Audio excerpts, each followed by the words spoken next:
Assalamualaikum warahmatullahi wabarakatuh.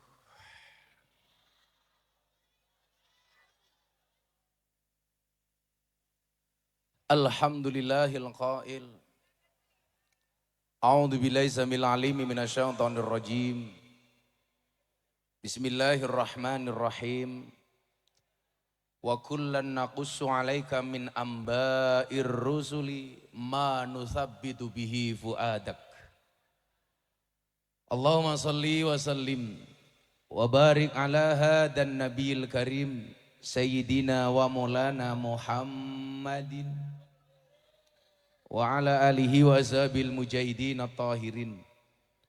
Rabbi shrah li sadri wa yassir li amri wahlul 'uqdatam min lisani yafqahu qawli. Amma ba'du.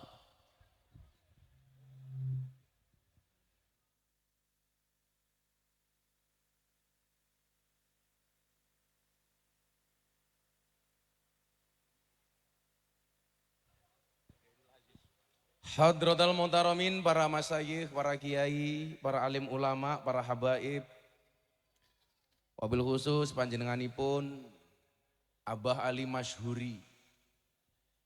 Beliau ini sesepuh untuk saya, selain keilmuan juga spesialis suwo. Salah satu yang mendoakan istri saya ketika divonis kanker. Didoakan sama beliau yang tadinya dokter memvonis istri saya 2 tahun meninggal dunia.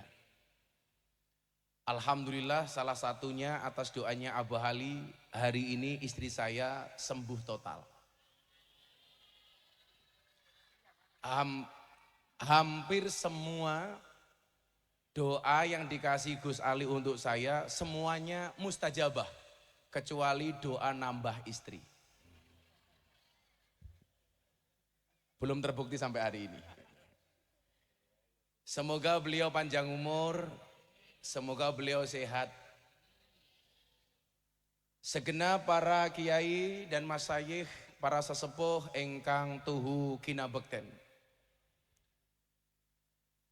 Para pejabat yang berkenan hadir dalam semua tingkatannya yang saya hormati, segenap panitia penyelenggara wabil khusus dzurriyah keturunan Raden Qasim Kanjeng Sunan Derajat, Akhinal Karim Gus Zainul Aziz, beserta keluarga dan dzurriyah yang saya banggakan. Bapak Ibu kaum muslimin wal muslimat, jamaah haul Sunan Derajat dari manapun Anda berada yang berbahagia. Alhamdulillahirrabbilalamin, malam hari ini saya sowan, sudah 4 hari saya di Jawa Timur. Hari ini tadi saya menyelesaikan syuting sahur bareng Gus Miftah 5 episode, rampung baru jam 6, langsung saya berangkat ke Lamongan. Sebenarnya badan saya sangat capek, tetapi hati saya senang. Kenapa? Karena calonnya menang.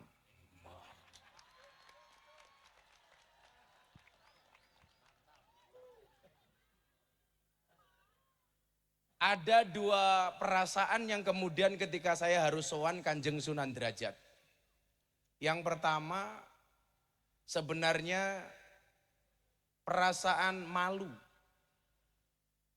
Orang seperti kita harus matur tentang kewalian seorang Kanjeng Sunan Derajat. Saya tadi matur sama Gus Zainul, zaman saya dulu masih lelaku. Satu tempat yang sering saya kunjungi selain Alas Purwo adalah makam Kanjeng Sunan Derajat. Termasuk ke tempat beliau bertahanus di gunung sebelah sana itu. Mungkin tidak semua para ziarah pernah datang ke sana. Tapi alhamdulillah saya dulu pernah naik ke tempat di mana beliau bertahanus. Ini perlu saya sampaikan kiranya karena memang Nabi sendiri saja untuk mendapatkan keyakinan di dalam hatinya, itu harus banyak mendengarkan cerita Nabi dan Rasul sebelumnya. Sebagaimana tadi ayat yang saya sampaikan, wa kullan naqussu 'alaika min amba'ir rusuli ma nusabbitu bihi fuadak. Sehingga kemudian kita bisa melihat bagaimana seorang Nabi Muhammad ketika berperilaku kesehariannya itu mencontoh nabi-nabi sebelumnya. Contoh peristiwa Nabi Muhammad ketika Isra Mi'raj. Ketika beliau sowan, beliau melepaskan sandalnya. Kenapa beliau melepaskan sandalnya? Karena beliau mencontoh ketika Nabi Musa akan bertemu dengan Allah di Bukit Tursina. Nabi Musa menggunakan sandal, Allah perintahkan untuk mencopot sandalnya. Ternyata Nabi malah ditegur. Maka saya sering bilang, Pak, ada perbedaan banyak antara pertemuan Allah dengan Nabi Muhammad dengan pertemuan Allah dengan Nabi Musa alaihissalam. Contoh umpamanya sebelum saya lanjutkan. Nabi Musa itu pengen ketemu Allah. Itu inisiatifnya Nabi Musa. Beliau berdoa minta ketemu dengan Allah selama 40 tahun. Yang Nabi saja yang dapat gelar ulul azmi, doanya baru dikabulkan selama 40 tahun. Baru setelah 40 tahun kemudian Allah ijabah. Apalagi kita santri. Makanya kalau kamu berdoa kadang-kadang belum dikabulkan, ya kamu bukan Nabi. Makanya kalau saya selalu berprinsip, kalau kita kalah dari segi alim, kita harus menang dari segi kentir. Makanya kalau kamu ini kok berdoa, minta jodoh nggak dapat-dapat, doanya dibuat simplifikasi saja. Ya Allah, izinkan aku menjadi imam sholat baginya. Namun, bila tidak engkau izinkan aku menjadi imam sholat baginya, izinkan aku untuk menyolatkannya.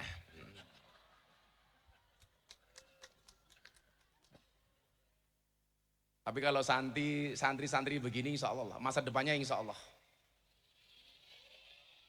Rajelas. Santai wele. Cintamu boleh kandas, tapi karirmu harus jelas.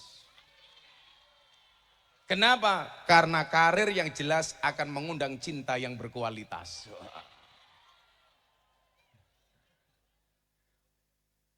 Betul, Bu? Saya kemarin matur tempatnya Abah Ali. Wong lanang ganteng kira penting, sing penting duwe duit. Lo kurang ajar, kaya jenengan Gus. Kowe berarti ngelokke aku merongos, kurang ajar ta kowe? Jadi ngeten, Mbah. Santri saya itu tanya lucu banget. Bah, kenapa di surga itu ada bidadari, nggak ada bidadara? Kita nggak pernah mendengar istilah bidadara. Kenapa selalu bahasa bidadari? Ternyata orientasi laki-laki dan perempuan itu yang membedakan kenapa kemudian di surga itu ada bidadari, nggak ada bidadara. Kenapa di surga itu nggak ada bidadari, nggak ada bidadara? Karena orientasi laki-laki dan perempuan itu beda, Pak. Laki-laki itu semakin kaya, dia semakin butuh perempuan. Maka perempuan beda dengan perempuan. Perempuan itu semakin kaya, dia tidak butuh laki-laki. Mila wong wedok ki lak wis sugih kon rabi males, ora penting wong lanang niku. Betul, Bu? Laki-laki itu semakin kaya, dia semakin butuh perempuan, perempuan semakin kaya, dia tidak butuh laki-laki. Nah, laki-laki kenikmatan tertingginya itu ya perempuan. Tapi perempuan kenikmatan tertingginya apa? Harta, emas, dan berlian. Makanya laki-laki itu semakin kaya semakin butuh laki-laki. Perempuan semakin kaya nggak butuh laki-laki. Laki-laki semakin kaya semakin nakal. Perempuan semakin nakal semakin kaya. Itu loh Pak masalahnya itu. Apalagi perempuan sekarang. Waduh, perempuan tuh mampu menyimpan dua pria di dalam satu hati. Wah. Tapi kamu jangan sombong, ingat laki-laki juga bisa membeli tanpa harus mencintai. Lah, benar banget.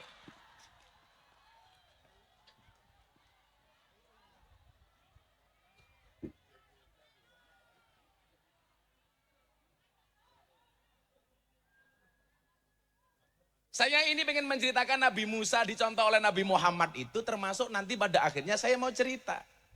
Di awal dulu ketika kontroversi saya ceramah di klub malam itu dasarnya apa? Apa korelasinya dengan Kanjeng Sunan Derajat itu mau saya sampaikan Pak. Ujungnya nanti ke sana lah. Nah, Nabi Musa itu 40 tahun nih baru diterima. Makanya ya awal dulu ndonga bertahun-tahun baru dikabul gitu ya biasa-biasa saja. Maka kemudian Ibnu Athaillah mengatakan apa? La yakun ta'akhuru amadil ata'i ma'al ilhai fid du'a mujiban liyaksika. Fahuwa duminalaka al ijabah. Jangan sampai keberadaan doamu, keterlambatan doamu dikabulkan oleh Tuhanmu menjadikan kamu berputus asa. Kenapa? Karena fahuwa duminalaka al ijabah. Karena dia Allah pasti akan mengabulkan doa-doamu. Itulah alasan Pak, kenapa saya olahraga itu paling suka. 1, nge-gym. 2, sepedaan. Saya kalau sepedaan Pak, Jogja Sragen, PP saya kuat Pak. 200 kilo saya sepedaan kuat. Karena bagi saya orang berdoa itu seperti orang bersepeda. Cepat atau lambat pasti sampai tujuan. Maka teruslah berdoa walaupun doa-doamu belum dikabulkan. Cuman pesan saya satu, kalau bersepeda tetap berhati-hati di jalan. Kenapa? Karena jatuh di aspal tidak seindah jatuh di pelukan mantan. Ya.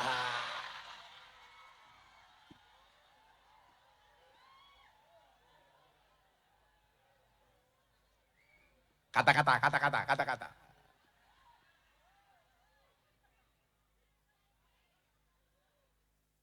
Ya, bocah hadrah itu. Berakit-rakit ke hulu, berenang-renang ke tepian. Mantanmu sudah ke penghulu, kok kamu masih sendirian?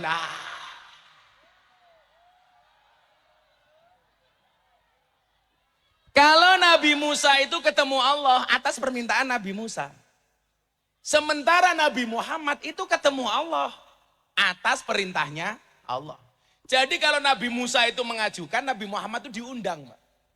Tentunya orang yang minta diundang sama berangkat sendiri, sama yang diundang itu kan beda.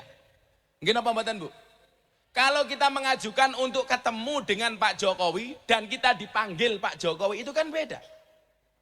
Kayak hari ini orang mengajukan pengen bertemu dengan Pak Prabowo. Nah, sementara kalau Gus Miftah itu tidak minta ketemu tapi dipanggil. Cie. Ya beda itu, beda. Kayak Abah Ali ini berangkat ke Jakarta atas undangan dari presiden. Dengan saya berangkat atas inisiatif saya. Itu mesti beda. Ya padha karo mangkat pengajian beginilah. Sing diundang karo mangkat dhewe iki ya sangune beda kok. Lah bocah hadrah ketoke njaluk diundang ketok iki ketok. Ora apa-apa le. Bocah hadrah insyaallah keren.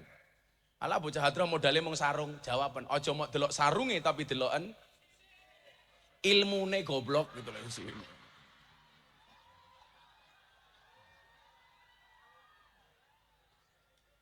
Apalagi perbedaan yang lain umpamanya Nabi Muhammad dengan Nabi Musa. Nabi Muhammad, mohon maaf, Nabi Musa ketemu Allah itu hanya di Bukit Tursina. Sementara Nabi Muhammad di Sidratul Muntaha, wis beda meneh. Nabi Musa ketika ketemu dengan Allah menggunakan sandal, ditegur sama Allah. Musa, copot sandalmu. Injak-injak bukit ini karena ini akan menjadi tempat suci karena merupakan tempat pertemuanku dengan pertemuanmu. Lah Nabi Muhammad mendengar cerita ini, ketika sowan Allah Bu, sandalnya dipakai. Mohon maaf, sandalnya dicopot. Malah ditegur. Muhammad kekasihku, pakai sandalmu. Loh, saiki kiai munggah panggung karo sing ra kiai beda kok. Lah munggah panggung ki kiai sandale dienggo. Abah Ali contohnya iki lho.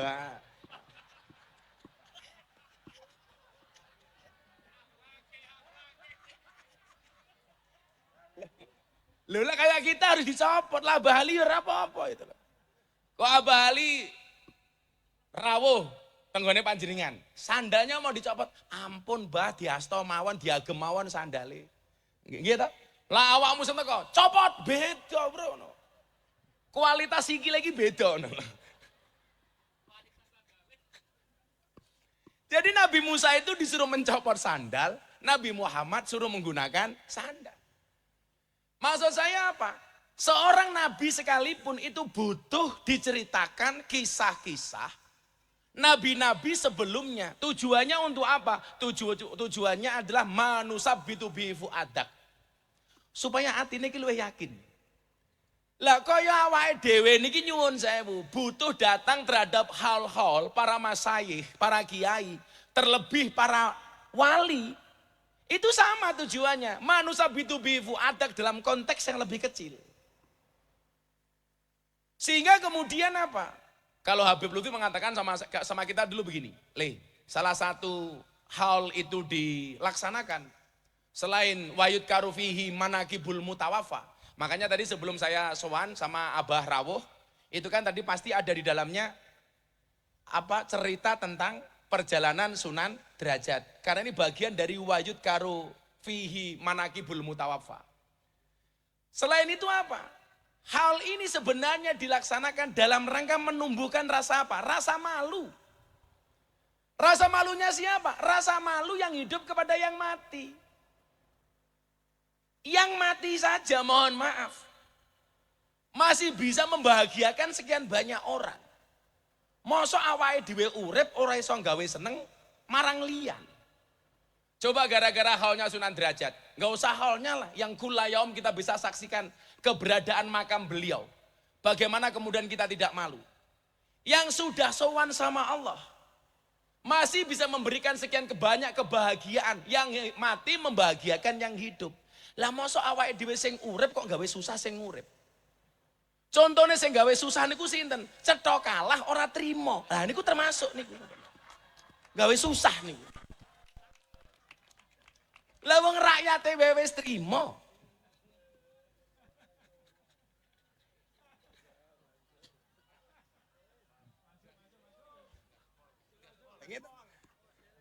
Makanya kemarin saya diundang, "Le, sesuk sahur ya." Jam piro sahur ngene jenengan, Pak? Kalau matur ngoten. Jam pinten? So haul apa sahur? Saya pengen sahur bersama. Yang ceramah sebelum sahur Gus Miftah. Jam berapa?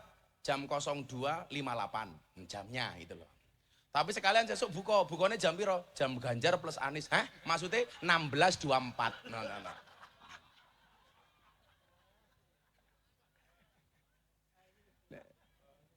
Coba gara-gara makamnya Sunan Derajat menumbuhkan rasa malu seperti apa? Sekian banyak manfaat yang beliau berikan. Kalau matur kali Abah, ternyata menurut Gus Zainul benar. Luar pulau itu yang paling banyak ziarah ke Jawa, itu ya Lampung. Kebetulan Lampung itu tempatnya bapak ibu saya. Mbah saya itu Ponorogo. Tadi saya di jalan matur sama Gus Adim. Saya itu secara kultur lebih nyaman tinggal di Jawa Timur. Karena mbah saya itu Ponorogo. Yang kemarin Abah Ali bilang, "Le, kowe Mbah Ilyas." Nggih. Jadi kalau saya urutkan dari bawah itu Miftah Maulana Habibur Rahman punya bapak namanya Kiai Muhammad Murodi, punya bapak Muhammad Boniran, Muhammad Usman Jalal Iman Karyonawi Madarum, Kiai Ilyas, Mbah Muhammad Besari. Jadi urut ke-8 dari Mbah Ilyas, urut ke-9 dari Mbah Muhammad Besari. Ini saya pikir perlu kita kampanyekan wong Jawa ki kudu ngerti nasabe. Sehingga kita tidak kalah ketika berbicara soal keturunan dengan kawan-kawan kita habaib umpamanya. Loh, habaib saja itu diminta tes nasab, tes DNA. Apalagi kita orang Jawa gitu loh. Oh, kurang gawean meneh niku. Kurang gawean niku. Lah kula nyuwun sewu. Bukan kalau saya dalam konteks kita orang Jawa sendiri. Itu penting. Makanya tadi saya matur sama Gus Zainul. Gus, urut pinten? Urut 14. Itu lumrah, Pak. Karena saya sampai Mbah Muhammad Besari saja nomor 9. Mbah Muhammad Besari itu punya bapak namanya Mbah Anom Besari. Makamnya di Caruban. Yang istri beliau itu seorang syarifah. Namanya Nyai Ruqayyah. Mbah Anom Besari punya bapak namanya Abdullah Mursyad. Makamnya di Kediri. Abdullah Mursyad punya bapak namanya Raden Demang. Punya bapak namanya Pangeran Demang. Punya bapak namanya Susuhunan Wirasmoro. Punya bapak namanya Panembahan Praworo. Punya bapak namanya Sultan Trenggono. Punya bapak namanya Raden Patah. Punya bapak namanya Prabu Brawijaya. Minimal sampai Prabu Brawijaya saya masih hafal. Urutan ke-18 sampai saya. Prabu Brawijaya itu ciri-cirinya rambutnya gondrong, wongeng ganteng.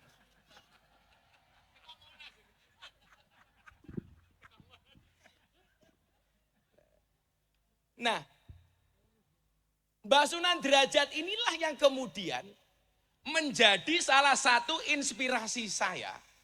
Ketika saya dulu bolak-balik ke Derajat sowan ziarah. Seperti para peziarah yang lainnya ini. Yang kemudian salah satu makalah beliau. Itu yang saya jadikan dasar dan asas untuk saya kemudian ngaji di klub malam dan di lokalisasi, Pak. Coba, kan salah satu kritikan orang-orang Wahabi itu begini, Pak. Kenapa Wali Songo itu tidak banyak meninggalkan manuskrip dan kitab? Enggak, maksud saya banyak wali yang tidak punya itu. Padahal kalau kita kaji, minimal makalah-makalahnya para wali itu banyak. Termasuk Kanjeng Sunan Derajat. Termasuk 7 kalimat yang sering kita pakai itu. Nah, salah satu dasar yang kemudian membuat saya memberanikan diri untuk masuk ke tempat-tempat yang dianggap orang tidak pantas.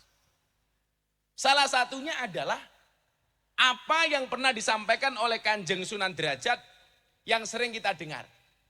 Apa Willy? Mene ono teken marang wong kang wuta, mene ono mangan marang wong kang luwe. Mene ono busana marang wong kang wuda, mene ono ngiyup marang wong kang kudanan. Yang dulu kemudian saya terjemahkan begini ketika saya masuk ke klub malam. Menyalakan lampu itu di tempat yang gelap, menyapu itu di tempat yang kotor. Itu terjadi tahun berapa, Pak? Tahun 1999 ketika pertama kali saya ke Jogja. Saya beranikan untuk masuk ke satu tempat yang paling menyenangkan di Jogja, namanya Market Flower atau Pasar Kembang. Disingkat Sarkem. Loh, saya bukan alumni. Aku kiai ini goblok kok alumni gitu loh. Nah ternyata apa yang disampaikan Kanjeng Sunan Derajat kalau kemudian kita tilik dengan hadisnya Nabi, itu kan selaras dengan wallah fi aunil abdi maka nal abdu fi auni akhi. Allah akan menolong hambanya manakala sang hamba mau menolong saudaranya.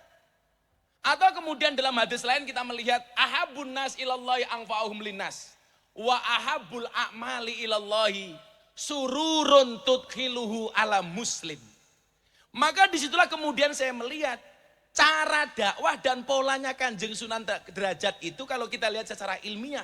Yang beliau lakukan itu adalah pola dakwah yang humanisme religius. Apa le? Humanisme religius. Aku ki jeneng kon ngaji rada ilmiah jane aku iso. Ning mesti malah wong ki ra seneng karo aku. Wong soalnya wong seneng karo aku ki mergo kentir gitu. Ora mergo aku pinter.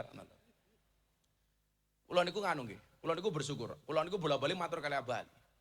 Jadi bocah-bocah santri sing goblok niku jane jangan insecure, jangan underestimate, harus percaya diri. Nyatane mbiyen aku mondok cah 40, sing paling goblok sak kelas ki aku le. Lho tenan. Tapi cah 40 kuwi sing dadi kiai mau ngaku dhewe. Sing 39 Pak nggih, mboten ana dadi kiai. Ngarit gitu loh. Saiki malah aku anyar gelarku AKBP. Aku kiainya Bapak Prabowo.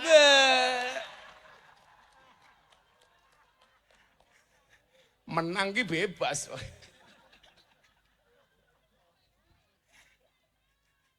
Oke guys. Oke lah ana wong ngelok gelak Miftah goblok tak jawab sorry ye. Coba. Pola dakwah humanisme religius ini apa? Memanusiakan manusia. Bagaimana orang di daerah Paciran, Lamongan dan sekitarnya akhirnya menyerahkan dirinya untuk menjadi seorang muslim. Itu ketika merasa eksistensinya dihargai sebagai manusia oleh Kanjeng Sunan Derajat. Karena memang esensi beragama itu adalah memanusiakan manusia. Sementara kelompok-kelompok yang keras itu, pola dakwahnya berbeda dengan apa yang dilakukan oleh kita yang mencontoh Kanjeng Sunan Derajat umpamanya. Kalau Kanjeng Sunan Derajat itu pola dakwahnya humanisme religius, sementara kelompok mereka rata-rata dibalik religius humanisme. Lebih mengutamakan pendekatan agamanya dibandingkan sisi kemanusiaannya. Nah, karena yang digunakan oleh Kanjeng Sunan Derajat itu humanisme religius, itu sesuai apa yang disampaikan oleh Al-Quran ketika menyampaikan tentang pola dakwahnya Kanjeng Nabi. Apa itu? Wa ma nursilul mursalina illa mubasyirina wa mungdzirin. Lah dakwahnya orang NU dalam hal ini dicontohkan oleh Kanjeng Sunan Derajat, lebih mengutamakan mubasyir dibandingkan mundir. Makanya orang kayak Abah Ali ini nyenengke karena mubasyir.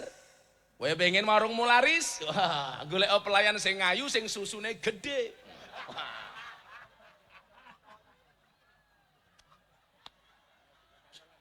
Sing iso nggih candolan kopiah. Benisu mesti cah Lamongan moro. Oke, gas.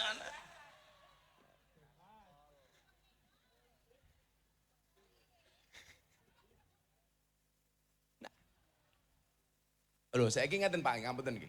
Kan ada pertanyaan begini, Gus. Dari sekian tokoh nasional itu, orang NU yang paling nekat mblayar ngegas dari pertama dukung capres itu Gus Miftah. Dan itu diakui sama semua orang. Itu mohon maaf, kalau ngomong soal reputasi itu ancaman bagi saya, Pak. Itu akan mengganggu reputasi saya sebagai seorang mubalik. Apa mana kok jagone kalah, wah iso modar aku, Pak, gitu loh. Tapi dari awal kemudian saya menyampaikan begini, yang tidak setuju kiai ngawal capres, itu mesti orang fasik. Kemungkinan dua orang, dua hal. Satu orang fasik, orang jahat. Kenapa? Karena kalau ada kiai kayak Abah Ali ini, berada dekat dengan calon presiden, maka otomatis pintu orang fasik untuk mendekat capres itu menjadi tertutup. Tapi kalau orang baik tidak mau dekat dengan capres, otomatis orang fasik akan mendekat. Kemudian yang nggak terima siapa? Yang kedua, pasti orang yang beda pilihan dengan kita. Lah podo, api Gus. Lah beda, kiai kok dolanan capres. Iya toh? Loh, ini udah gak kampanye lagi, rugi saya kampanye wis menang kok kampanye gitu. Ini kan tahadus bin nikmah. Idkhalus surur. Ketoke sing ra trimo kita pendukungnya sing kalah ketoke gitu.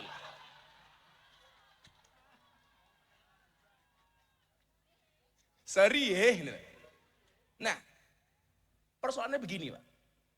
Ini untungnya kenapa kiai-kiai Ahlus Sunnah kayak Abah Ali itu berada di lingkungan capres.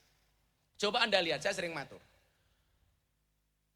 Sikapnya Pak Prabowo 2014-2019 memang banding karo 2024.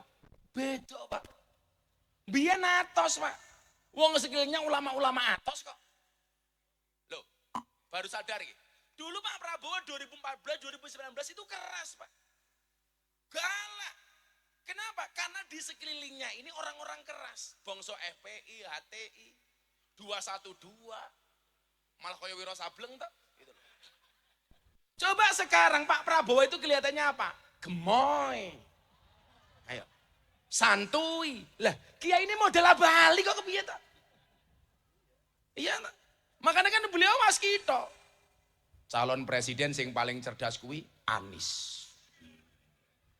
Sing menang Prabowo. Sing paling bulet. Aku rawani neruske aku, sumpah.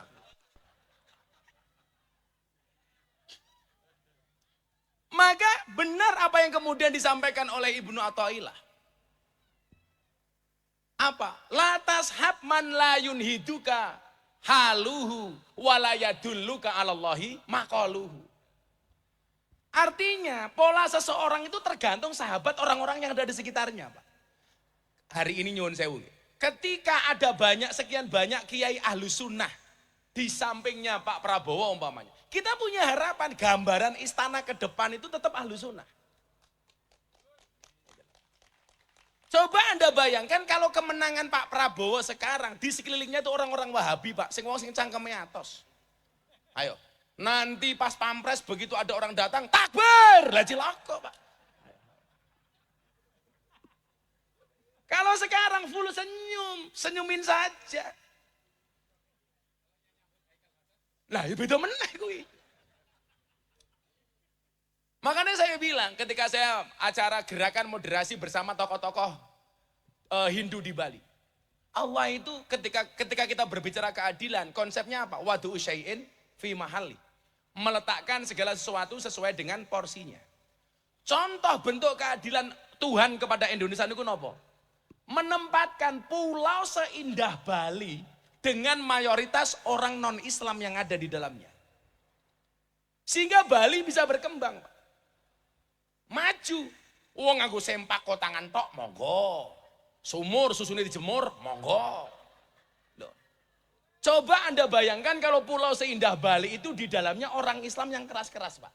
Begitu ning Pantai Kuta ndelok wong sempakan kotangan tok. Takbir! Mulai ning Australia, Pak, bule nih.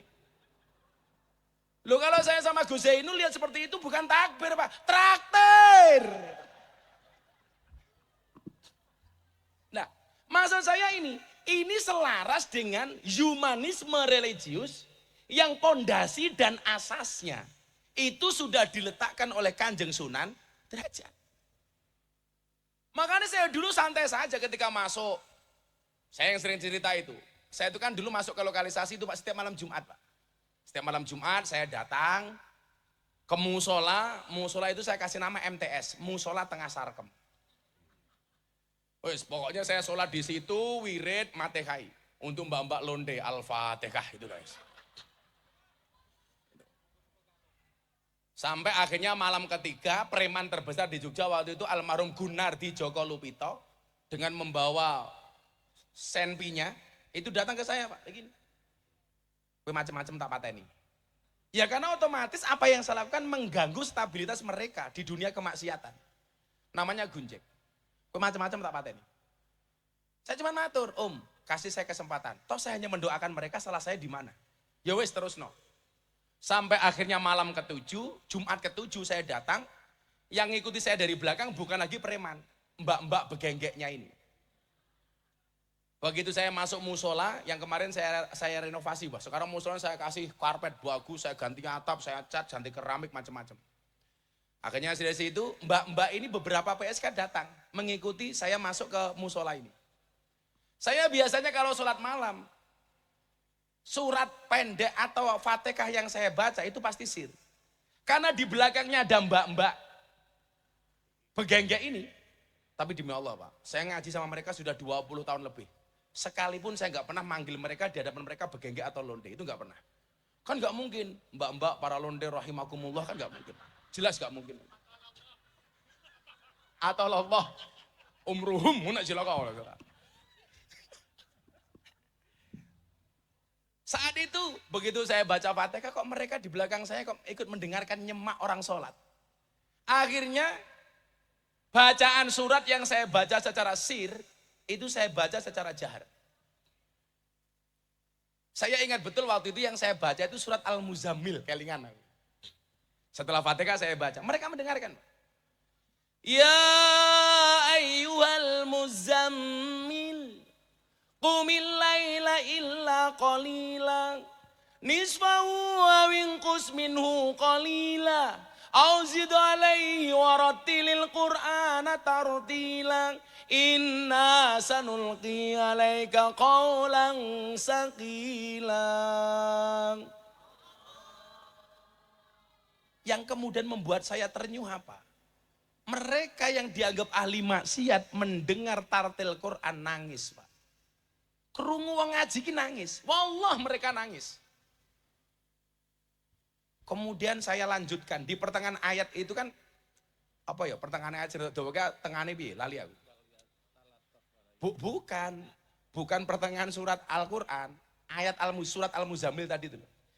Inna nasyatal laili yashadu wat'aw wa qawamu qila inna laka fin nahari sabhan tawila wa dhkur isma rabbika wa tabantal ilaihi tabtila Rabbul masyriqi wal maghribi la ilaha illahu fattakhidhu wakila wasbir ala ma yaquluna wahjurhum hajran jamila wadharni wal mukadzibina ulin na'mati wa mahilhum qalila. Di akhir ayat itu Allah kan mengatakan begini. Jadi begitu rakaat kedua saya lanjutkan, Mbak. Saya ikut-ikutan nangis. Karena mbak-mbak di belakang saya itu nangisnya tambah kencang. Begitu mereka nangis, saya ikut-ikutan nangis. Kenapa saya ikut-ikutan nangis? Apakah karena saya terenyuh ingat dosa? Ora, aku gengsi. Lah wong londe we nangis mosok aku ora. Jadi pertengahan ayatnya kan begini Pak itu. Inna rabbaka talamu. Ana sing hafal rata iki? Mosok Al-Muzammil rapal.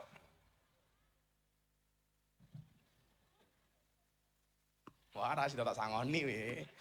Duitku oke iki ini Prabowo kok. Malah kul huwailek lho. Orang ngono meneh bedane beda meneh ning Yogya ana. Imame bar Fatihah inna, tapi lali arep inna apa? Inna meneng meneh. Inna akhirnya makmu memburi bengok banget. Inna lillahi wa inna ilaihi rajiun. Di akhir ayat itu kan Allah mengatakan apa?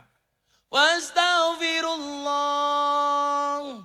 Wastaghfirullah. Innallaha ghafurur rahim. Nah, rampung sholat Pak. Mbak-mbak ini nanya, Mas, jenengan iki wong kentir. Mun malam Jumat kok moro ning lokalisasi. Muncul itulah kalimat pertama yang saya gunakan dari Kanjeng Sunan Derajat ketika mbak-mbak itu bertanya kepada saya. Tapi waktu itu bahasa saya apa? Wenono ageman marang wong wudo, wenono tongkat marang wong wuto. Yang itu intisari dari Kanjeng Sunan Derajat. Maka saat itulah kemudian mereka bilang, Mbok Gus Miftah ngaji di sini. Nah itu terjadi tahun 1999. Maksud saya apa? Kalau hari ini orang mengenal saya, asbabnya ya salah satunya Kanjeng Sunan Derajat yang memunculkan bagi saya keberanian untuk mengambil resiko. Karena kan gak semua orang berani Pak. Makanya kemarin saya sampaikan, kula saya ini dakasura rohusa ilal adaba. Segala sesuatu kalau jumlahnya itu banyak pasti murah kecuali adab. Makanya anak-anak santri itu kalau pengen mahal gampang, jadilah yang sedikit. Karena barang itu kalau sedikit pasti langka. Kalau langka pasti antik. Kalau antik harganya mahal. Kiai ki oke lho, sing ngurusi lonte jarang. Sopo? Gus Miftah. Berarti Gus Miftah kiai? Kiai larang goblok.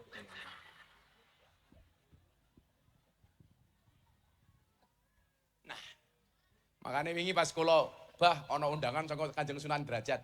Memori saya tuh Gus, langsung ingat ketika saya dulu masuk lokalisasi. Karena itu yang saya jadikan dasar. Karena ketika berbicara apa yang disampaikan oleh Nabi, ahabun nas ilallah anfa'uhum linnas, menungso sing paling disenengi karo Gusti Allah sing paling oke manfaati. Wa ahabbul a'mali ilallah sururun tudkhiluhu alam muslim takshifu anhu kurbata. Lah, kalau melihat makalah-makalahnya Kanjeng Sunan Derajat, itu rata-rata gawe seneng wong, Pak. Orang gawe susah. Pola dakwahnya yasiru digawe seneng, basiru digawe enteng, digawe mudah, digawe seneng. Mila nyopo, saya itu bangga banget jadi orang Ahlussunnah wal Jamaah itu alasannya itu. Makanya kayak kemarin saya di Lampung mau dilaporkan sama orang-orang Wahabi gara-gara saya nuduh mereka yang enggak. Saya punya kesimpulan. Lak wong NU kon akur karo Wahabi ki rada angel. Karena kaidah usul fikih mengatakan apa? Idza jatama'a bainal halal wal haram ghulibal haram. Ora iso awake dhewe. Ola piye-piye daging babi karo daging wedhus dadekke siji sing menang kuwi daging babi. Kok ana banyu putih dicampur karo ciu sing menang ya ciu. Maksud saya apa? Ini yang satu pengasong Ahlussunnah bangsa tahlilan manakiban sak piturute, sementara yang satu menolak. Inilah dadi lak yo angel. Sing siji seneng manakiban, sing siji ora. Sing siji seneng tahlilan, sing siji ora. Ya wis selawatan dhisik yo. Iki vokalis yang memangan iki lho ya Allah. Aku yang ngempet ngeceplak. Panesan wetenge gede. Aja lemu-lemu. Wong lanang ki wetenge gede biasanya manuke cilik. Mangan. Bapak NU Ibu Mus. Sing banter di muslimat sing bangga.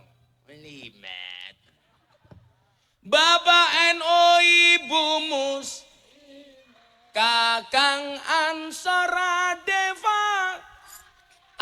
devataya tahlilane saben malam mulai tahlilan padha nggawa rahmat. Pantes mangan wae mau pikir berkat. Tahlilane saben malam mulai tahlilan padha nggawa salatullah salamullah ala toha rasulillah rasulillah salatullah salamullah ala yasin habibillah salatullah salamullah ala yasin habibillah. yen wis mati bondo ramelu bojo ayu wis ana sing nemu wis ana sing nemu sing ning kubur rasane lara anak bojo ra tau ndonga sing ning kubur padha tangisan anak bojo rebutan warisan ala yasin habibillah. bocah cilik diulang ngaji sesuk yen gedhe dadi kiai Dadi kiai urip pisan aja mung dolanan ayo sregep derek pengajian urip pisan aja mung dolanan ayo sregep derek sholawatan salatullah salamullah ala taha rasulillah rasulillah salatullah salamullah ala yasin habibillah salatullah salamullah ala yasin habibillah. Sallu ala Nabi Muhammad. Dolan ning sawah dos ning kali. Kayu nangka digawe lemari. Gosali gagah lan sregep ngaji. Oke rondo sing jaluk di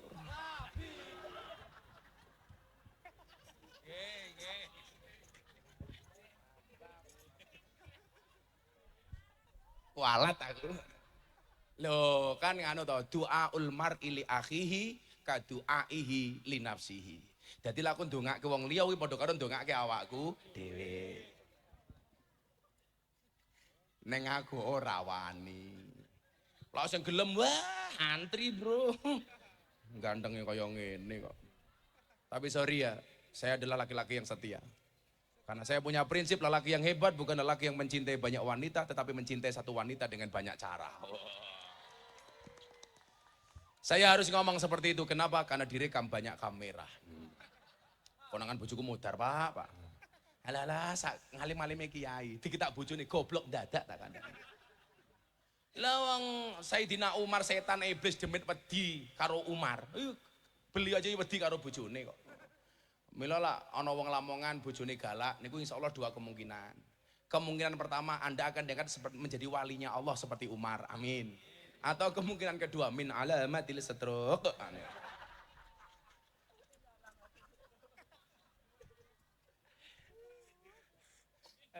Kiai kaya apa kaya kula dudu kiai. Wes, delah bojoku galak ora jane bojoku.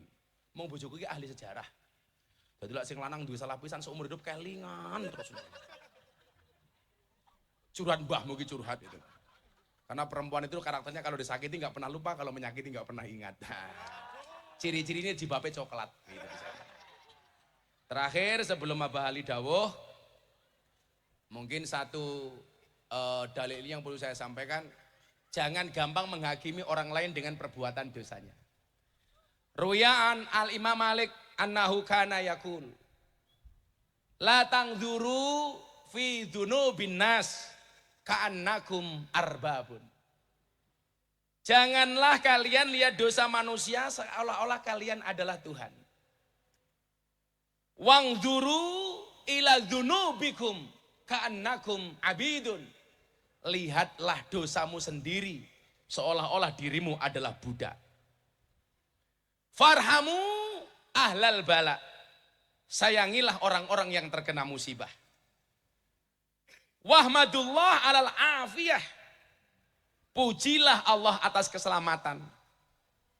Wa iyyaka an taqul hada min ahlin nar, janganlah sekali-kali kau mengatakan orang ini adalah ahli neraka. Wa hada min ahlil jannah, dan ini adalah ahli surga. La tatakabbaru ala ahlil maksiyah, janganlah kamu sombong dengan ahli maksiat. Bal ud'ullah lahum bil hidayah war rasyad, tetapi doakanlah mereka supaya mereka mendapatkan hidayah dan petunjuk. Makanya sing kula agem niku tak cekeli tenanan niku dawuhe Gusmi. Pandanglah orang lain dengan kacamata hakikat, pandanglah diri sendiri dengan kacamata syariat. Pandanglah orang lain dengan kacamata hakikat supaya kita tidak gampang menyalahkan mereka, menghakimi mereka. Tetapi pandanglah diri sendiri dengan kacamata syariat supaya kita lebih berhati-hati dan waspada. Kula ngapunten, Mbah, kula ngapunten, nek diarani kula niku salah. Orang baik itu rata-rata egois. Yaitu tadi yang dikatakan oleh Imam Malik. Hada min ahlil jannah, hada min ahlin nar. Contohnya apa, Pak? Saya itu pernah ngaji di klub malam di Jogja. Nunggu teman-teman yang lain datang, Pak. Itu duduk di depan kafe. Ada rombongan jamaah berangkat pengajian naik mobil pickup. Mbak-mbak Purel yang sama saya waktu itu. Lah ning Lamongan jenenge apa ya? Bukan, Purel itu pemandu karaoke. LC, PK, PL. Kalau di sini Purel lah, perempuan rela diusel-usel. Yang mereka kerjanya di puskesmas, pusat kesenangan mas-mas. Yang dilakukan adalah karaoke, kata rock dibuka oke. Niku nyuwun sewu, Mbah. Begitu ini liwat pengajian niku nyuwun sewu. Gus Zainul ya. Mbak Purel ini mengatakan apa sama saya? Bah, doakan saya ya. Mudah-mudahan satu saat saya bisa seperti mereka. Malam hari berangkat pengajian tidak bermaksiat seperti sekarang. Saya mendengar kalimat mereka itu nangis. Aku langsung ngelus dodo. Dodone bojoku. Ya Allah. Luar biasa ini orang. Satu saat saya nganter kiai-kiai dari luar kota. Lewat jalan Magelang melewati klub malam. Karaoke Dugem. Ada mbak-mbak berpakaian seksi. Kiai yang saya derek ini ustad-ustadnya ngomong apa sama saya? Dasar kalau Gus ahli maksiat. Bengi-bengi ngumbar aurat mendatangkan murkanya Allah. Saya kemudian berpikir begini. Ahli maksiat memandang orang baik dengan kacamata kasih sayang. Sementara orang baik, orang yang dianggap baik, memandang ahli maksiat dengan penuh kebencian. Bukankah kemudian kita ingat alaihissallahu bihakamil hakimin. Allah itu menciptakan manusia untuk saling mengenal dan menasehati, bukan untuk saling menilai dan menghakimi. Celakanya apa? Inilah diterjemahkan makalah Mbah Sunan Derajat, itu mesti wakil banget. Celakanya apa? Seringkali kita menjadi hakim dan jaksa bagi kesalahan orang lain, tetapi menjadi pengacara bagi kesalahan kita sendiri. Kalau ada orang lain salah, kita hakimi, kita tuntut, kita eksekusi. Tetapi kalau kita salah, membela diri. Kulo ngaji bah, teng Cikarang, teng Bekasi mau pindah ke Cikarang, melewati lokalisasi di daerah Kalimalang. Emplek-emplek nih kula. Kaca mobil saya buka, niku mbak-mbak lokalisasi langsung bengok, Gus Miftah, mampir bah. Gitu. Apakah saya mampir? Saya datang. Dok, ngumpul. Berapa yang masuk malam hari ini? 100 orang, Mbah. Mau nggak pengajian sebentar? Wah mau, Mbah, ngumpul 100 PSK. Saya ngomong sebentar. Setelah itu apa? Yang saya bacakan cuma satu ayat dalam surat Az-Zumar. Qul ya ibadiyalladzina asrafu ala anfusihim la taqnatu mir rahmatillah. Innallaha yaghfirudz dzunuba jami'a innahu huwal ghafurur rahim. Rampung ngaji mereka saya tanya, Dok, rata-rata kalian semalam dapat berapa minimal? 200.000, Bah. Semalam minimal kamu bawa uang berapa? 200.000. Oke, sekarang perjanjian sama saya. Nopo, Bah? Semua mbak-mbak yang hadir saya bayar 200.000. Saya sedekahi 200.000. Tapi syaratnya satu. Nopo, Bah? setelah saya kasih uang 200.000 semuanya pulang, besok pagi bangun sholat subuh. Setuju? Setuju. Kalau ada duit kabeh Pak, 200.000. Nyoh. Selesai, waktu itu saya masuk mobil. Kiai yang jemput saya ini ngomong apa sama saya? Mubadir Gus. Saya waktu itu mikir, sing dimaksud mubadir ki apa? Mubadir bar tak kai duit, saya ki leren sesuk kerja meneh, apa mubadir tak bayar tapi rata keloni. Maksudnya apa Kiai? Mubadir Gus. Saniki jenengan kayak duit mereka leren, toh mereka besok bekerja lagi. Kulo nesu, Mbah. Kenapa saya marah? Bagi saya mohon maaf, orang berhenti maksiat 1 detik saja itu prestasi. Ini semalam berhenti maksiat Anda katakan mubadir itu dari mana logikanya? Makanya kayak ibu-ibu dari pengajian Abah Ali dalu menika mangkat jam itu mulai jam 12 bengi. Selama pengajian belas ora paham. Napa ono manfaate? Ono. Minimal manfaat nggih bojomu ning omah. Karena selama kamu pengajian, suamimu terbebas dari penderitaan. Ono kok kepiye iki lho.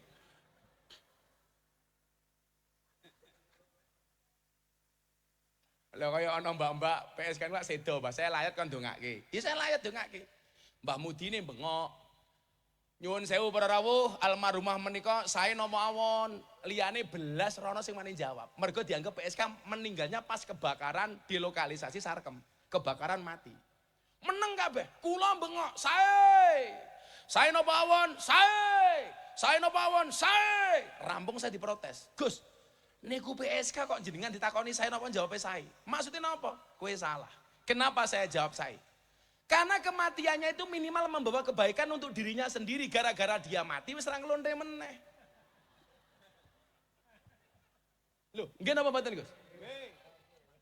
Masuk bro, Kiai ini Prabowo aja. Kalau Gus minta Kiai ini Prabowo, Abah Ali tukang suwe Prabowo. Ini membawa kebaikan, maling gue lo mati. Tetap dijawab saya, karena begitu dia maling, potensi kamu kehilangan menjadi berkurang karena sing maling wis mati. Nah, pola inilah yang saya maksud bahwa Kanjeng Sunan Derajat itu menggunakan pola dakwah humanisme religius. Kapan-kapan Gus, kula ajeng nulis babakan ini. Kebetulan saya baru kuliah S2 di 3 tempat. Saya kuliah di Jogja, di UIN Jogja S2 mengambil akidah filsafat. Saya kuliah S2 di Unisula Semarang, mengambil jurusan pendidikan. Saya kuliah S2 di UNES, Universitas Negeri Semarang, S2, mengambil jurusan pendidikan seni. Nah, nanti pas pendidikan itu saya mau nulis. Karena dulu skripsi saya itu berbicara tentang pendidikan yang menyenangkan. Lah, ini saya mau nulis humanisme religius by Sunan Derajat. Ya tagihan loh kayaknya. Malah tambah semangat aku. Jadi tahun ngarep aku kuliah S3. Wah, jadi sok Gus Zainul nyuruh aku Dr. Miftah Maulana Habibur Rahman. Lah saiki cukup prof, bukan profesor, provokator. Hanya Bapak Ibu, mari kita dengarkan mau idoh. Kalau ini baru mau idoh. Kalau ini cuma dongeng-dongeng saja dari Abah Ali. Cuman pesan saya cuma satu, yang sering kali saya sampaikan, jangan pernah menghina pendosa seolah-olah kita tidak pernah berbuat dosa. Bahkan ahli maksiat pun masih boleh masuk surga selama dia mau bertobat. Karena pada hakikatnya surga dan neraka Allah ciptakan sama-sama untuk ahli maksiat. Allah ciptakan surga untuk ahli maksiat yang mau bertobat, dan Allah ciptakan neraka untuk ahli maksiat yang tidak mau bertobat. Terima kasih. Assalamualaikum warahmatullahi wabarakatuh.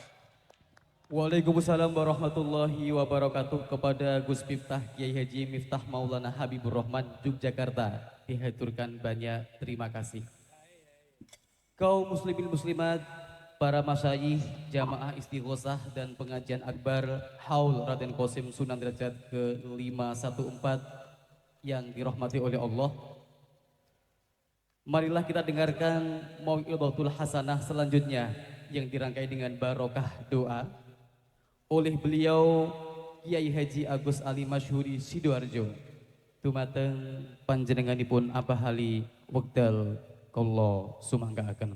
Shallu ala Nabi Muhammad.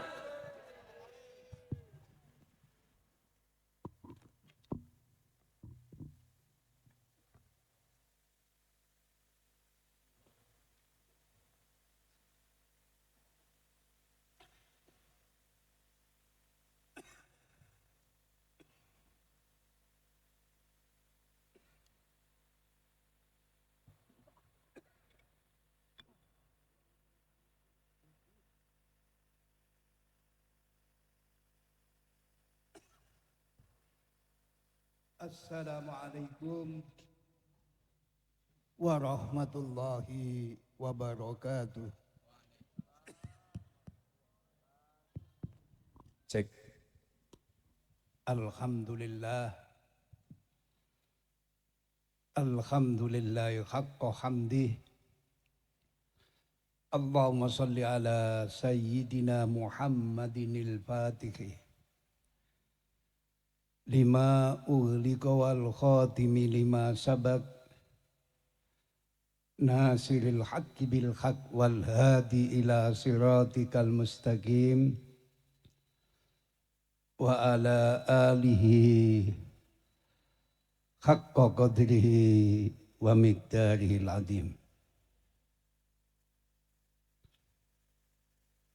Ashabal fadilah, para kiai, para sesepuh, bini sepuh, wabil khusus Gus Miftah, mugi-mugi tansah pinaringan sehat ingkang sangat kula mulyakaken saha kula hormati Bapak pejabat pemerintahan, ada Pak Wakil Bupati ingkang sangat kula mulyakaken saha kula hormati, hadirin sidang jamaah pecinta Rasulullah sallallahu alaihi wasallam yang hadir di malam yang penuh berkah. Monggo ngaji kali kula, tolong disiapno buku catatane.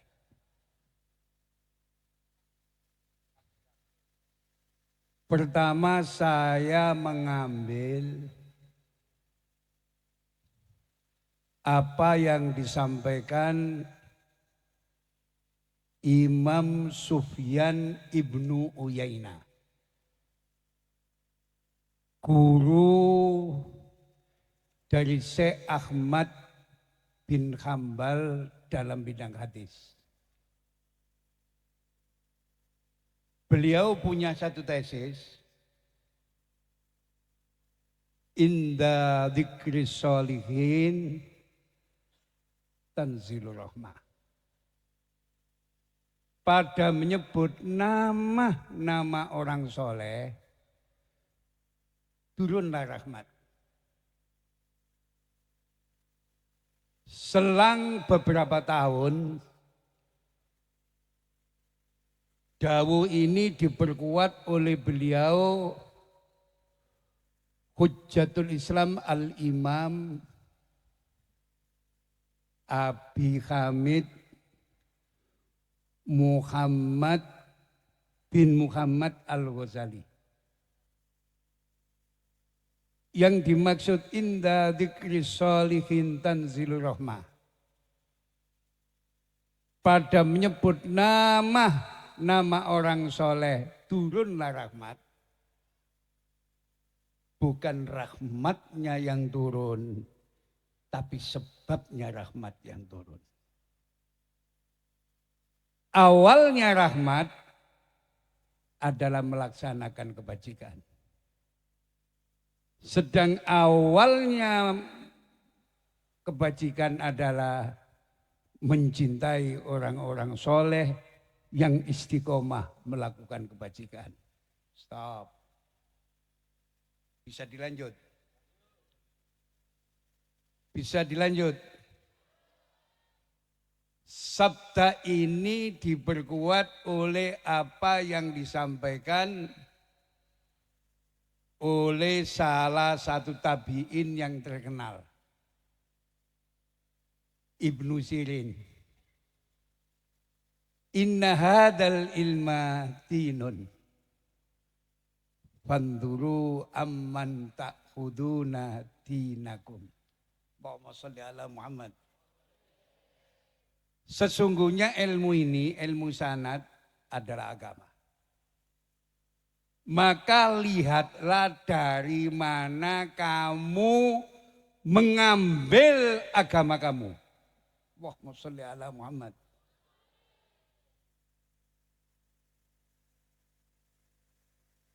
Dawuh ini sangat luar biasa. dari mana kamu mengambil agama kamu. Ilmu ku nek sanate jelas, siji barokah, loro manfaat. Sunan Derajat bisa menjadi begini karena sanad keilmuannya jelas. Sunan Bonang dirubung wong sampai hari ini karena sanad keilmuannya jelas. Allahumma sholli ala Muhammad. Di Indonesia ini, cepet bisa lu. Ada 2 ulama besar yang mampu mewariskan sanad keilmuan yang sangat luar biasa. Catatan.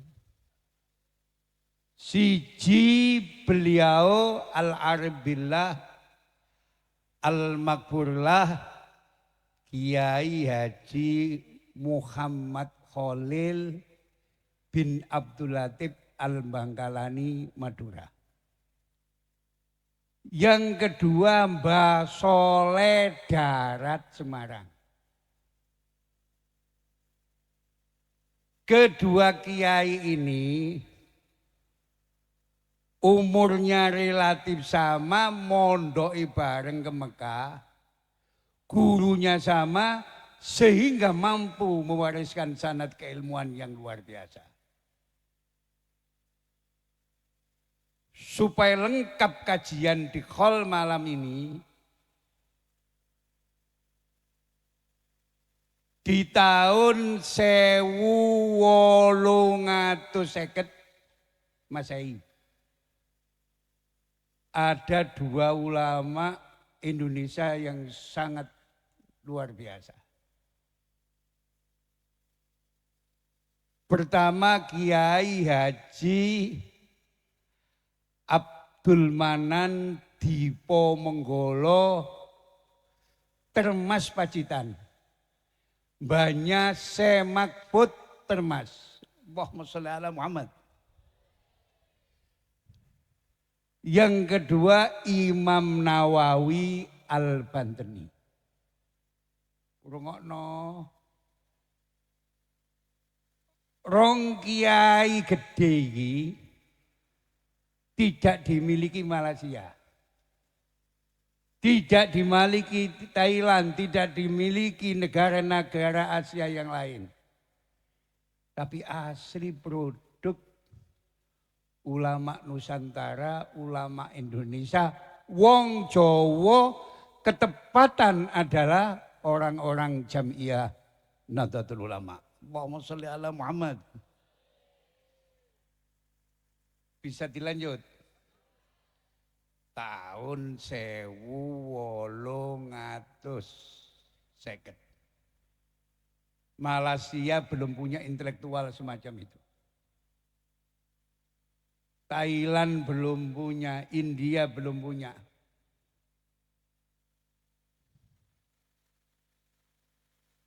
Adapun murid-murid beliau, pertama, murid Hadratus Syekh Kiai Haji Muhammad Khalil bin Abdul Latif adalah K.H. Hasim As'ari. Seorang pendiri pondok pesantren Tebuireng Jombang. Seorang pendiri Jamiah Nahdlatul Ulama sekaligus sebagai pahlawan nasional. Top Markotop. Belum ada. Ngedekno pondok lho, zaman penjajahan gak gampang. Mendirikan sebuah organisasi gak gampang. Tapi beliau Mbah Hasim mampu mengukir prestasi dan prasasti. Contoh, dalam pertempuran 10 November saja, Mbah Hasim bisa ngerahkan pasukan 30.000 santri untuk jihad mempertahankan kemerdekaan di Surabaya. Allahumma sholli ala Muhammad. Tidak ada.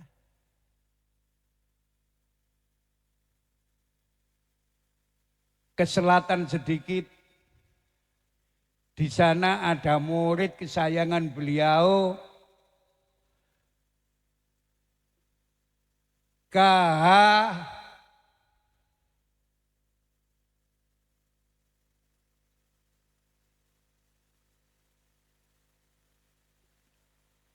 Kiai Dahlan.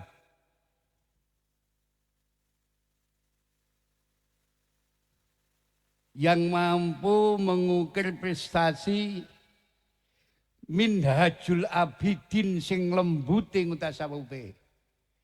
Diperes dadi Sirajut Thalibin dari Syekh insyaallah Iksan bin Dahlan Jampes Kediri. Wong NU.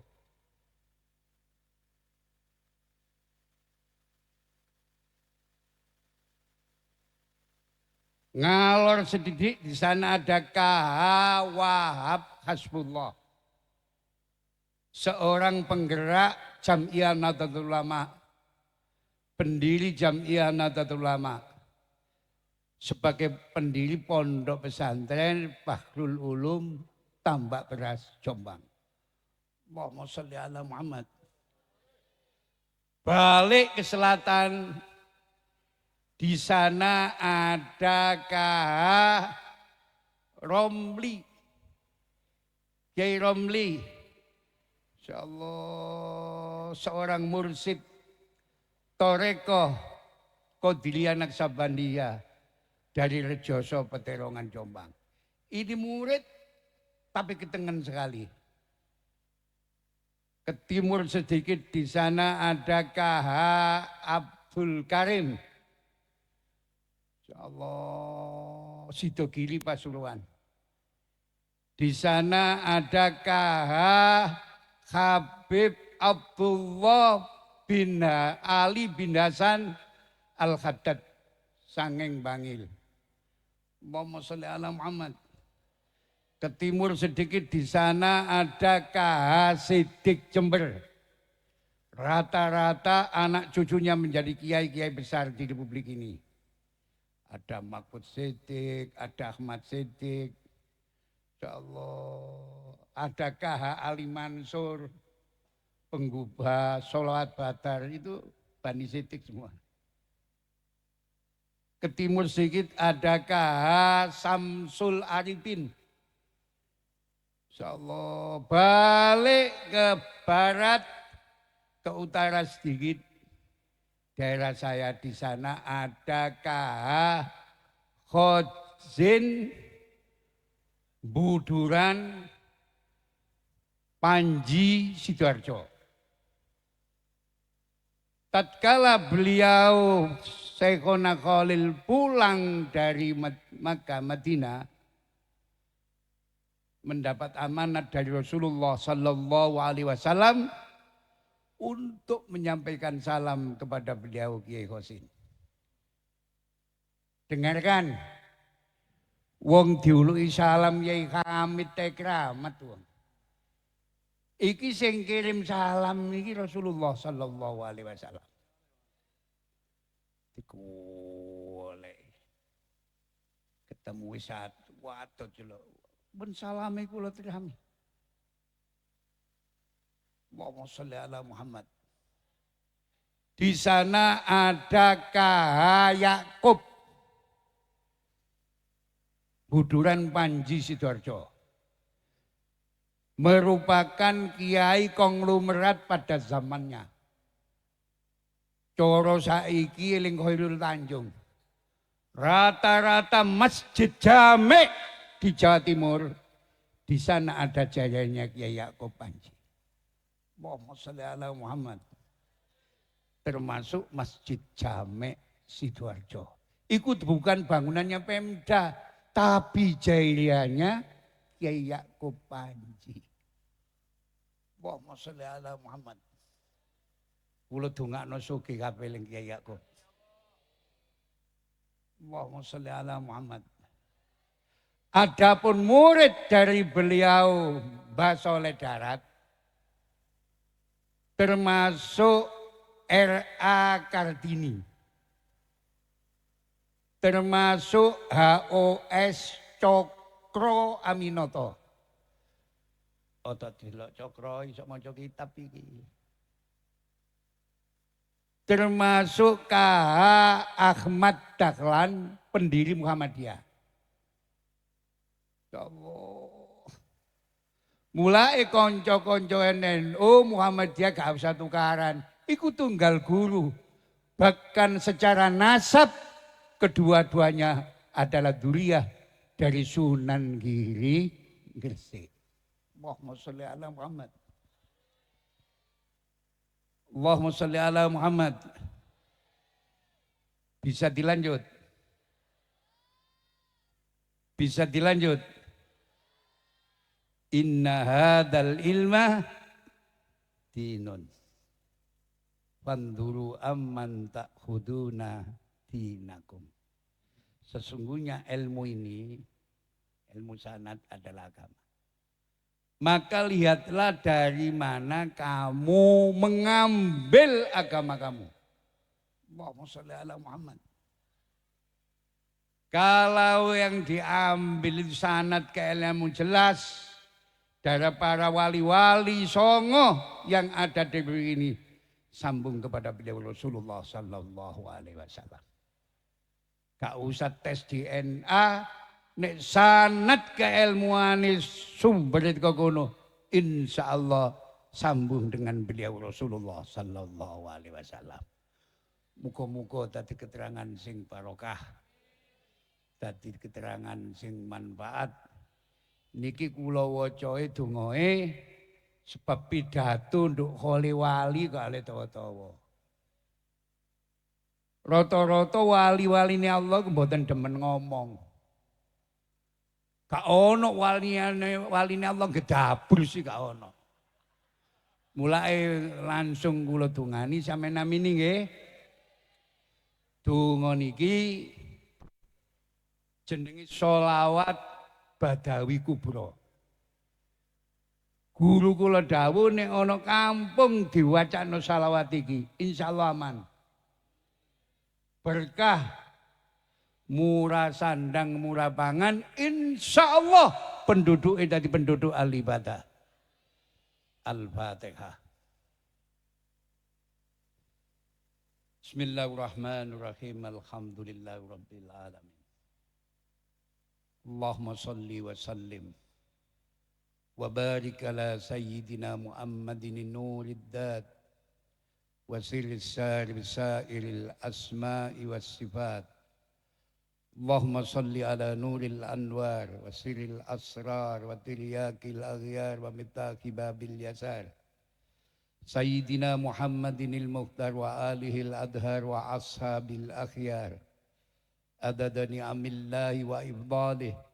Allahumma salli wa sallim wa barik ala sayyidina wa maulana Muhammadin sajaratil aslin nuraniyah wa lam'atil qabdatir rahmaniyah wa afdalil khaliqatil insaniyah wa asrafis suratil jismaniyah wa ma'dinil asrar rabbaniyah wa khazainil ulumil istifaiyah sahibil qabdatil asliyah wal bahjatis saniyah wa rutbatil aliyah manin darajatin nabiyyuna tahta liwaihi fahum minhu wa ilaihi wa salli wa sallim wa barik alaihi wa ala alihi wa sahbihi adada ma khalaqta wa razaqta wa amatta wa ahyaita ila yaumin tub'asu man afnaita sallim taslima walhamdulillahi rabbil alamin wa sallallahu ala sayyidina Muhammadin wa ala alihi wa sahbihi wa sallam walhamdulillahi rabbil alamin. Wassalamualaikum warahmatullahi wabarakatuh. Barokah doa kaping kalih kapimpin tining panjenenganipun Gus Jamang kala sumanggaken.